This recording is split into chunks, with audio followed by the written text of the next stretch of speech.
Hi,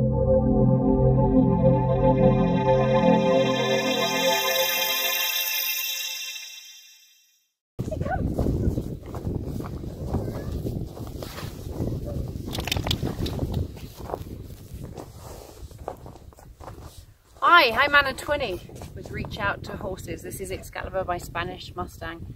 Many will believe that animal communication is all about body language, how you carry yourself, your eyes, your intention, your thoughts. Few believe that it's about a telepathic language, a language of love. You might even believe that Excalibur came in motivated by food. I have no food on me. You might believe that you have to use your body. Excalibur will show you differently. It's all about telepathy, all about projecting an intention in the mind and following through with an emotion. This is how my horse has been trained, and your animals can also connect with you to this deep level. No matter where I travel to in the world, everybody believes that animal communication is in fact body language. When they raise their hands up to answer the question, what is animal communication? Everybody says it's about the behavior, that horses listen to what you're asking through the body. And people describe how they're feeling through their ears, their mouth, their gestures, whether or not they're relaxed, connected, in partnership, anxious. No matter what they're saying, they look at the person, the individual, whether or not that horse is lame or sound. And that is animal communication for the majority of the world. But what if you realize that it's not like that? That in fact, it is from one mind to the other, that you can talk to all animals without even being in their presence. You don't have to stand next to them and read their energy or read the slightest nuance. You can actually talk to them in another way. It's not about what's in front of you. It's about what's behind the scenes. We can ask these guys about their past. Where did Excalibur come from?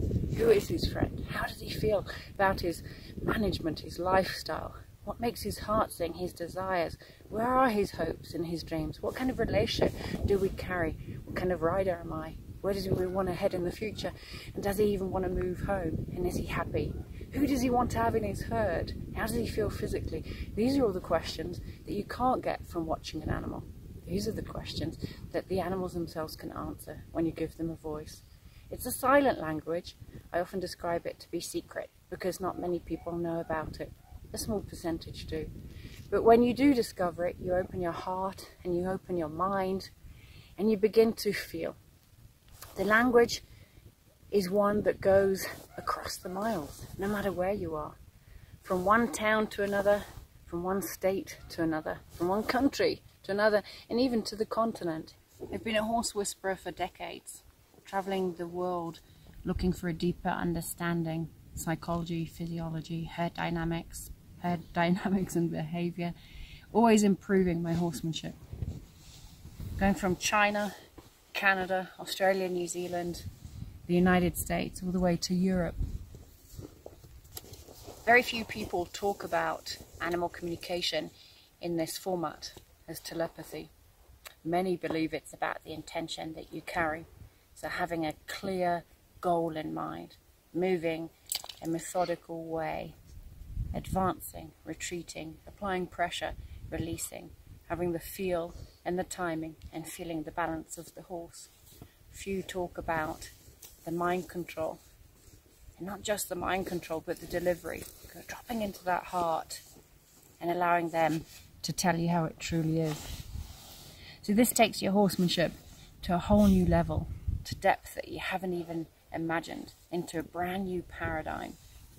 And when we learn that, we can also learn how to bring the animal communication into action when we're communicating or training in partnership directly. We can bring all of that in. As I travelled the world, I've loaded thousands of horses, gentled thousands of wild Mustangs, him included, taught people about intuitive riding. And now we're able to change behaviour from one country to another, figure out why they might be behaving a certain way or if they're in pain. It changes your paradigm when you realise that you could load a horse while being at home in one country and helping somebody in Europe. It changes everything when you can save a life where somebody's belief is, if there's lameness, that they need to be euthanized, but you can figure out and help support them on what the lameness is.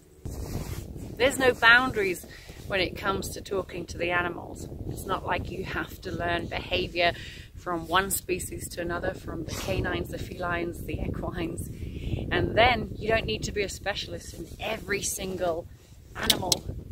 So the reptiles, the birds, the bees, you don't have to do that. This is one language. It's universal. It's not a language of body language, but one that starts in the heart. So if you're nervous, frightened, scared, judgmental, doubting your own abilities, it would be harder to connect with them. And that's only human nature. We question ourselves. It keeps us healthy and it keeps us real and truthful. But at the same time, we have to fall from our head into our hearts. If we stay in our head, then we can hear that mind chatter. I, for one, am somebody that has so much going on in my head from the moment I wake up to the moment I go to sleep. I'm creative. And so how do you get to the point where you can, love that piece, how do you get to the point where you can quieten that down? I follow my breath, and that would mean that I pay attention to my breath. If I put all of my focus onto my breathing, and instead of the thoughts and going off in the dialogue, then I have the ability to slow down. If I follow my breath into my body and allow it to really go down deep, I can also ground myself. And instead of being up here, I drop down in order to hear them. See, their language not only is silent and secret, but it is quite subtle. It's a subtle language that if we have so many thoughts appearing, it's hard to decipher what is theirs and ours. That never really leaves.